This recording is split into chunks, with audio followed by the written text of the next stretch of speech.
বন্ধুরা, যে কোনো পুজোয় বা বিয়ে অনুষ্ঠানে কিন্তু এই শ্রী লাগে।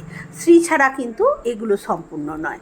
আজকে আমি সেই শ্রীটাই কিভাবে করলাম খুব কম সময়ের মধ্যে আমি শেয়ার করছি। প্রথমে শ্রী করার জন্য আমি কাঁঠালি কলা, চালের গুঁড়ি আর শ্রী যে কালার হয়, এটা দশকর্মা ভাণ্ডারে পাওয়া যায়, সেখান থেকে নিয়ে এসেছি। সেই কালার আর সর্ষের তেল নিয়েছি।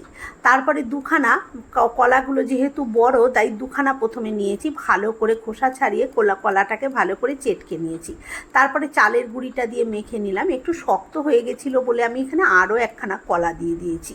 তারপরে সেই মেখে নিয়ে দলাটা থেকে আমি 4টে লেচি কেটে নিয়েছি, 2টো ছোট আর 2টো বড়। তারপরে লেচিগুলোকে 3টে লেচি আমি এখানে 3 রকম কালার দিয়ে দেবো। আর একটা কথা বন্ধুরা, যতবার যে কালারটা দেবেন তারপরে কিন্তু হাত বা যে পাত্রে কালারটা লাগাচ্ছেন খুব ভালো করে ধুয়ে নেবেন, নাহলে একটা কালার আর একটার গায়ে লেগে যাবে।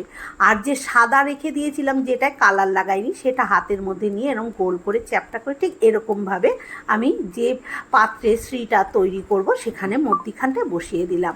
তারপরে যে লেচিগুলো আমি করে রেখেছিলাম কালার দিয়ে, সেখান থেকে আমি একটু সরু সরু করে ছোট ছোট কেটে নিয়ে এরকম লম্বা লম্বা লেচির মতন করে নিয়ে দেখুন ঠিক এইভাবে দিচ্ছি।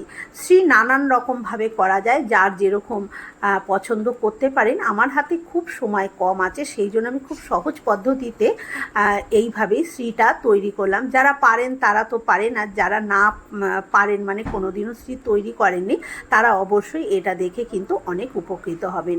এইভাবে আমি নানান রকম কালারগুলো পরপর সাজিয়ে দিয়েছি, 4-5টা ফুল আর প্রদীপও করে দিয়েছি।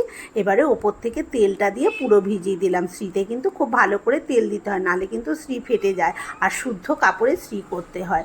ভিডিওটা কেমন লাগলো কমেন্ট করে অবশ্যই জানাবেন, ভালো লাগলে একটা লাইক দেবেন।